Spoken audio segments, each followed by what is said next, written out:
In this video, we are diving into Die with Zero by Bill Perkins. And this is a game-changing book that challenges the traditional retirement mindset of saving your whole life and then waiting until your 60s to actually enjoy it. The core message from the book is that you have done something wrong if you have any money left in your bank account by the time you die. And this is a book that has changed my own way of spending and saving money, and I believe that it has the potential to change yours as well. In today's video, I will break down 4 very powerful lessons from the book, and my goal is that this will help you get to the end of your life with fewer regrets. I personally believe that money should be used to give you more freedom, flexibility, and opportunities in your life.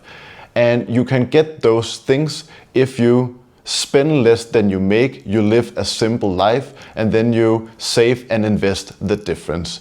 And the more you can save and invest, the more freedom and flexibility and opportunities you can get in your life. However, we cannot just save and invest our whole lives.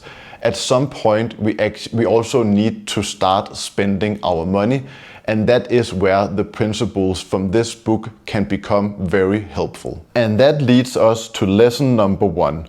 Optimize your life by investing in experiences. Bill Perkins says that our lives is the sum of our experiences, and we need to be smart with our time and money to make sure that we live our lives to the fullest and we get as many good experiences in life as possible. You have to start living your life now, because certain adventures only make sense at specific stages in life, and it is very risky to wait for some day that might never come. For example, I'm so happy that I spent my 20s backpacking with my friends.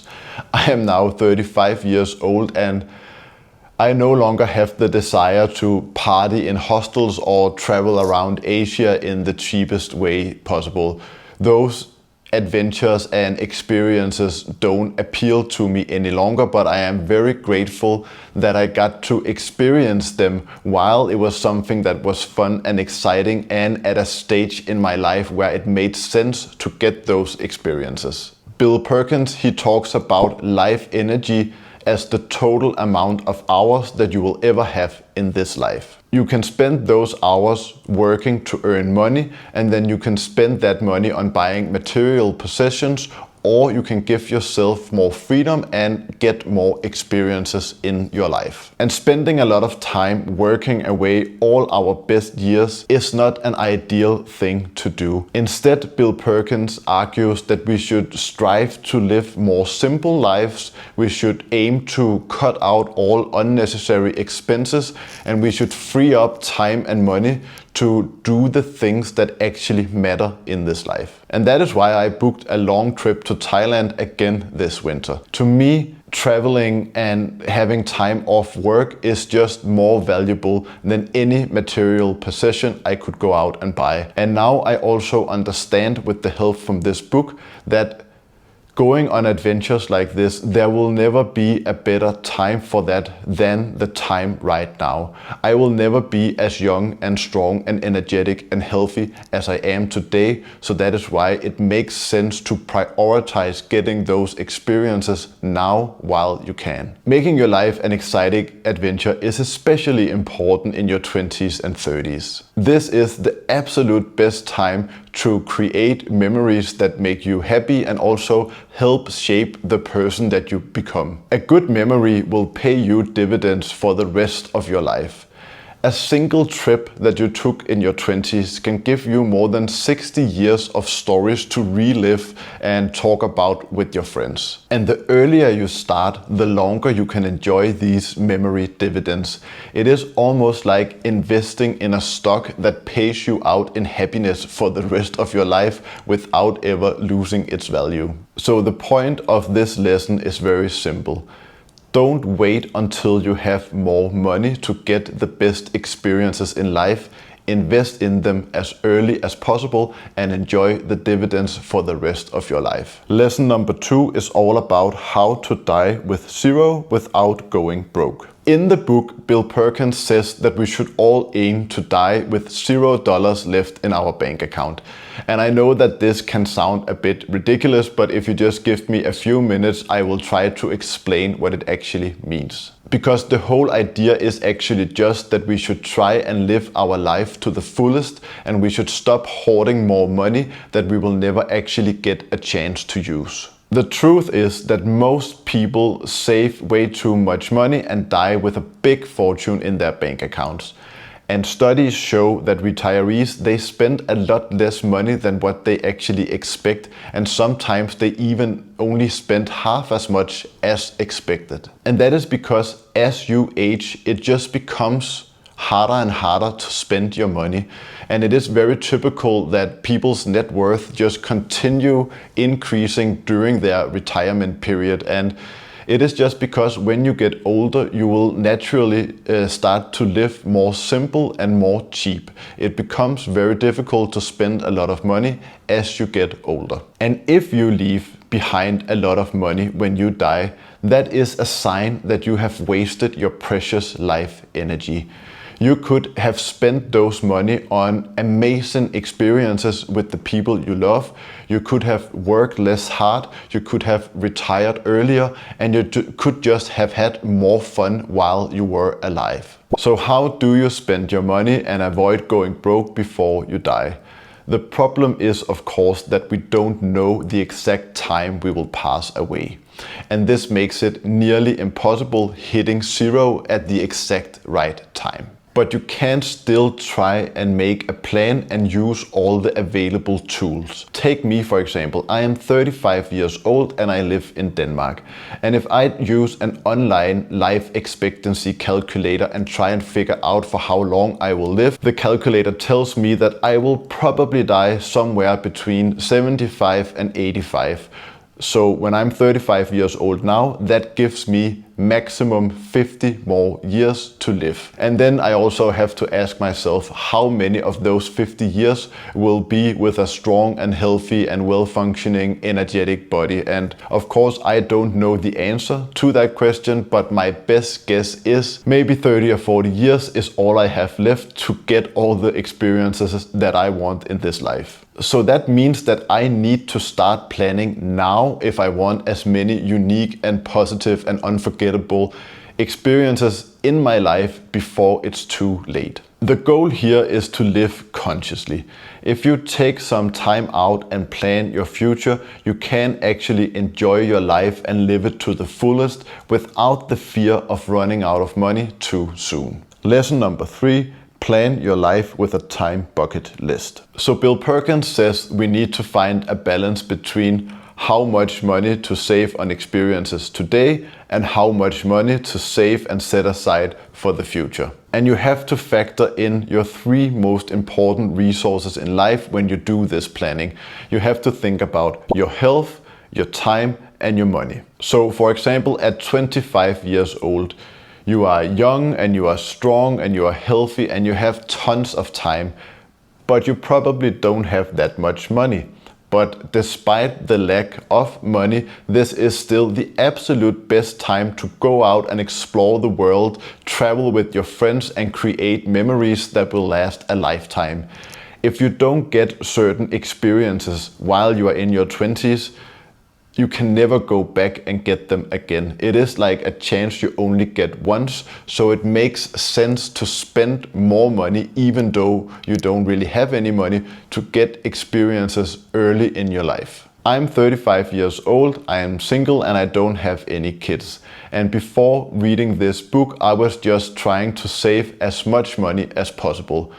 I was very focused on increasing my savings rate so that I could get to financial independence as quickly as possible. Some years I would even save more than 50% of my take-home pay. But this book has really helped me prioritize traveling the world and just getting new and cool experiences, because I now understand that there will never be a better time than right now. The book also inspired me to finally go ahead and buy my dream car.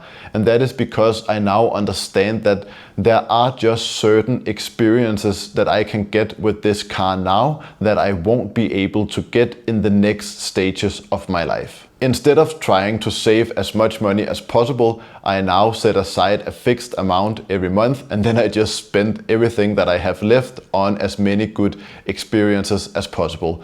And I feel like this is a good way to live your life when you're in your 30s, 40s and 50s. So by the time you get to your 60s, you will probably be on your way to retirement. And that means that you will have plenty of time and a lot of money. But your health and your energy levels will also eventually start to fade at this point in your life. So that means that it does not make any sense to wait all until retirement to have experiences in your life. It is extremely risky to wait, as there is no guarantee that you will be healthy and able to have any of the experiences that you want once you hit your 60s. And this brings us to my favorite idea from the book, the time bucket list. And it is called a time bucket list because you live many different lives throughout your years, and some certain experiences only make sense to get and have in specific stages of your life. So all you have to do is draw a timeline from today until your expected end. And for me, that is 85 that we talked about earlier. Then split this timeline into intervals of 5 to 10 years. And once you have your different intervals, you map out all the most important experiences that you want to have, and you decide when it makes most sense to get them. For example, backpacking, hiking, or attending big music festivals are perfect activities when you are young in your 30s and in your 40s.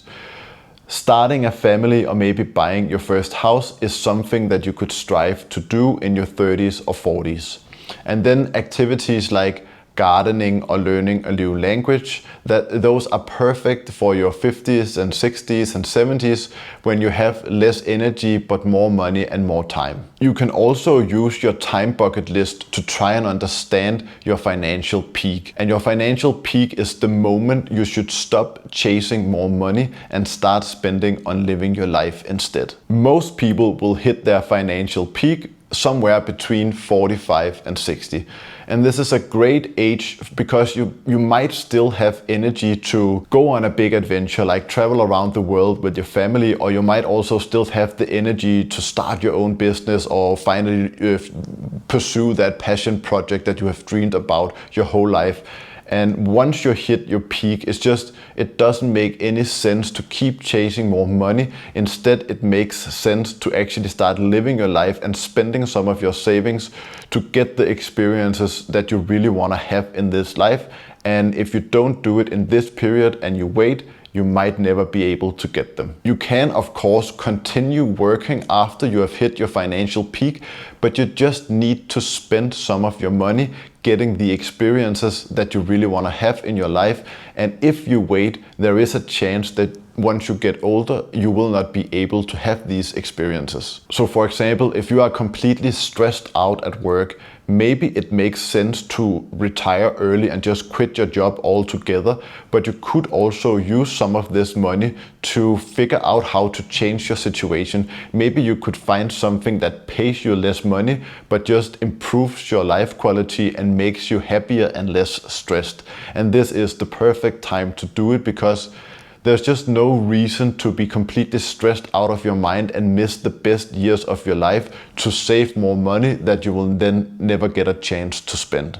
Lesson number 4, give, spend and live boldly. So at this point you might be thinking, isn't it selfish to die with 0, and shouldn't I leave behind a big inheritance for my kids? And the answer is no. Your kids don't need your money when they are in their 60s. So if you really want to make a difference in your kids' lives and give them money, it will be a much more impactful thing to do when they are in their 30s. When your kids are 35 years old, a $50,000 gift could completely change everything for them. They could use $50,000 as a down payment on their first home. They could maybe work part-time while their kids are small, and it is just an amount of money that could give a lot of stability and provide a lot of safety and give opportunities, and it wouldn't be the same when your kids are 60. When your kids are 60, they have hopefully figured out their own financial lives, and at this point it will just be like nice extra cash, but it wouldn't be life-changing at all. And if you're not comfortable giving your kids money like this, you could also maybe work less when they are small. You could, when they grow up, you could invite them on nice holidays, you could take them out to dinner, and you could try and just create as many good memories together while you are alive. And this is something that for most people will be worth more than money by the time you pass away. And I want to finish the video by saying that everything we talked about today is something that requires a lot of courage. And Bill Perkins, he also talks about this, and he says to be brave, but don't be foolish. And the younger you are, the bolder you should live, because you just have so much time to recover and try again. And if you bet on something and it turns out to be a good bet, you can then also enjoy the profits for the rest of your life. If you don't take any chances, that is something you will regret later in your life. Imagine being 80, sitting on your deathbed and just wondering, what if? And even if you fail at something, you will still learn from that experience, and I think that it will be something that you will be glad that you did when you are old, because it's better to be courageous and try something and failing at it than it is to never actually try and never know what you could have become in this life. So be brave enough to spend your money when it makes the most sense. And be brave enough to stop working when you can actually afford it. And with that said, thank you so much for watching the video. If you watch this video all the way to the end, I think you will also enjoy this video where I talk about more personal finance tips. And with that said, thank you for watching the video, and see you in the next one.